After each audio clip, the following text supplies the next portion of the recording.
America నుండి ఇండియాకి డబ్బులు పంపాలంటే ఇప్పటికీ ఆ పాత పద్ధతులేనా? అందుకే వచ్చేసింది my purse. Download now.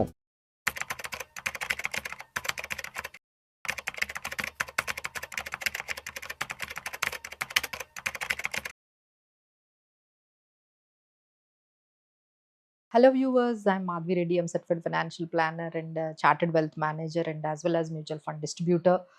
So ఈ అప్డేట్ అంతా కూడా మీకు గోల్డ్ గురించి వస్తుందండి. సో అగైన్ మళ్ళీ గోల్డ్ 1,40,000 టచ్ అయ్యి మళ్ళీ 1,48,000 కూడా వెళ్ళింది. సో మళ్ళీ అగైన్ గోల్డ్లో ఇంత మూమెంట్కి రావడానికి కారణాలు అయితే చాలా ఉన్నాయండి. సో ఎప్పటి నుండో చెప్తున్నాము. సో ఫెడ్ ఇంట్రెస్ట్ రేట్స్ నుంచి ఒక కొంచెం అప్డేట్ అనేది మనకు కనిపించింది.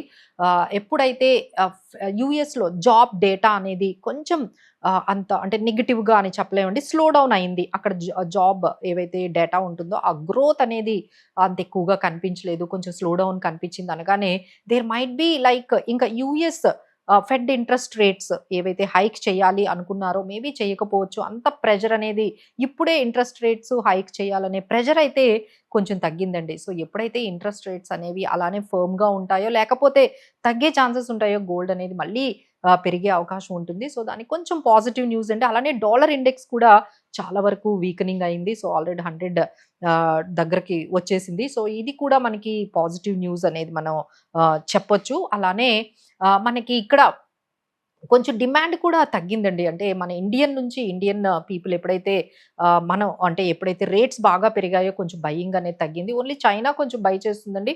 బట్ ఓవరాల్ మీరు చూసుకుంటే గోల్డ్కి డిమాండ్ అనేది మనకి తగ్గింది బికాస్ ఆఫ్ హైయెస్ట్ ప్రైజెస్ కానీ లేకపోతే మనం చూసుకున్నట్లయితే ఈ లైక్ ఈటీఎఫ్స్లో బయింగ్ తగ్గివ్వడం కానీ లేకపోతే ఓవరాల్గా ఈక్విటీ మార్కెట్స్లోని పెట్టుకోవడం కానీ ఇలా షిఫ్ట్ అవ్వడం వల్ల మార్కెట్స్లో ఈ వాల్టిలిటీ అనేది ఒక్కసారిగా గోల్డ్లో బాగా కనిపిస్తుందండి. But still we say that gold may not give that much returns అయితే ఎక్కువ ఎక్స్పెక్ట్ చేయలేము. But it will be in a consolidated ఈ ప్రైస్ రేంజ్లోనే ఉండే అవకాశాలు అయితే కనిపిస్తున్నాయి.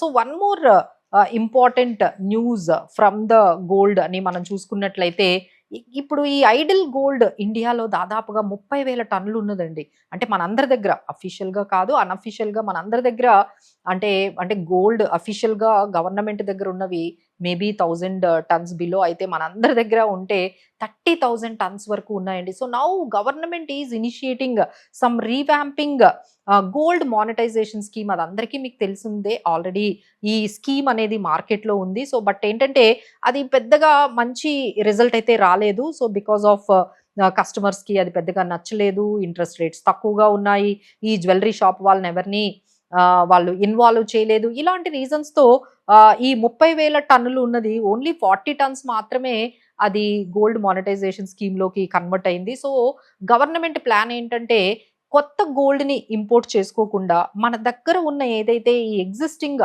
ఐడిల్ గోల్డ్ ఏదైతే 30,000 టన్స్ ఉందో అదే మనం యూస్ చేసుకుంటే బాగుంటుంది. ఎందుకు మనం ఇంపోర్ట్స్ చేసుకోవడము, ఎందుకు మన డాలర్స్ అనేవి మళ్ళీ పే చేస్తూ ఉంటే మన ఫారిన్ రిజర్వ్స్ బయటకు వెళ్ళడము, ఈ రూపీ మీద ప్రెషర్ పడడము. సో ఇలా కాకుండా they are completely maybe in few మంత్స్లో మీరు మేబీ 1 or 2 మంత్స్లో మీరు ఈ స్కీమ్ని అయితే చూడబోతున్నారండి. Revamping of gold monetisation scheme అనేది రాబోతుంది. ఈసారి స్పెషల్ ఏంటంటే ఈసారి వెరైటీగా వాళ్ళు ఈ గోల్డ్ జ్యువెల్లర్స్ని ఈ స్కీమ్లో ఇన్వాల్వ్ చేయాలి. వాళ్ళ ద్వారా ఏదైతే ఈ ఐడిల్ గోల్డ్ అనేది ఏదైతే ఉందో అదంతా కూడా మళ్ళీ మనము యూటిలైజేషన్కి తీసుకొస్తే బాగుంటుంది. ఇంకా మనం బయట నుంచి ఇంపోర్ట్ చేసుకోకుండా మన గోల్డ్ మనమే వాడుకుంటే బాగుంటుంది. సో మేబీ ఇంట్రెస్ట్ రేట్స్ పెంచొచ్చు, సో అట్రాక్టివ్గా చేయొచ్చు. అలానే ఈ గోల్డ్ జ్యువెలరీస్ కూడా ఎవరైతే కన్వర్ట్ చేస్తున్నారో వాళ్ళకి కొంచెం ఎక్కువ బెనిఫిట్స్ రావచ్చు. సో దేర్ ఆర్ ఫైనల్ స్టేజ్లో ఉందండి ఈ revamping of gold monetisation scheme. So దీనివల్ల కూడా మనం కొన్ని చేంజెస్ ఈ గోల్డ్ ప్రైజెస్లో మనము ఎక్కువగా చూసే అవకాశాలు అయితే మనకి 1-2 మంత్స్లో కనిపిస్తున్నాయి. Right now gold can be in this range బౌండ్లోనే ఉంటుందండి. So need not to worry అది ఎక్కడికో వెళ్ళిపోతుందని అయితే మాత్రం there chances are very less. ఎందుకంటే గోల్డ్ మీద చాలా వరకు అందరూ కూడా అంటే మన ఇండియాలో కూడా మేము గమనిస్తున్నాం అండి, దాదాపుగా ఒక 70 టన్స్ వరకు అంటే గోల్డ్ ఈ ప్రైజ్ హైక్ నుంచి అంటే 1,80,000 నుంచి మనం చూసుకుంటే 1,40,000 వరకు మనం చూసుకున్నట్లయితే ఈ ప్రైస్ తర్వాత ఈ లాస్ట్ 2-3 మంత్స్లో చాలా వరకు సెల్లింగ్ అయితే మన ఇండియన్ మన వాళ్ళందరూ కూడా గోల్డ్ని అయితే దాదాపుగా అమ్మేస్తూ ఉన్నారు. ఐదర్ ప్రాఫిట్ బుకింగ్ కానివ్వండి, లేదు ఎమర్జెన్సీ కోసం కానివ్వండి, లేకపోతే నీడ్స్ ఉన్నాయని కానివ్వండి. సో గోల్డ్ని అయితే ఎక్కువగా అమ్మకాలే చూస్తున్నాం కానీ కొనడం అనేది చాలా వరకు దాదాపుగా చాలా తక్కువ సైజులోనే గోల్డ్ బయింగ్ అనేది ఎప్పుడైతే ఈ రిటర్న్స్ ఫాల్ చూసారో కొంచెం బయింగ్ అనేది కాకుండా ప్రాఫిట్ బుకింగ్ వైపే ఎక్కువగా కనిపిస్తుందండి. సో ఈ విధంగా గోల్డ్ డిమాండ్ అయితే కొంచెం తక్కువగా ఉంది. ఓన్లీ ఇంటర్నేషనల్ మార్కెట్లో చైనా ఒక్కటే బై చేసింది. It is and US Fed interest rates కానీ కొంచెం పాజిటివ్గా ఇంకొంచెం ఇంట్రెస్ట్ రేట్స్ తగ్గించిన definitely gold can be firm in this range bound అనేది మనకు కనిపిస్తుంది. So this is the update.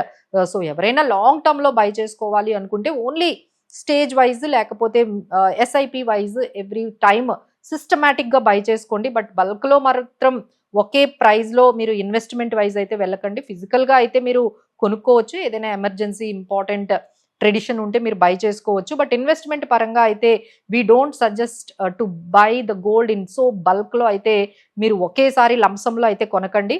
కొనుక్కోండి బట్ స్టెప్ వైజ్ కొనుక్కోండి. సిస్టమేటిక్గా లాంగ్ టర్మ్ వ్యూతో కొనుక్కున్న వాళ్ళకైతే gold might give some good returns and so this is it. Thank you so much for watching.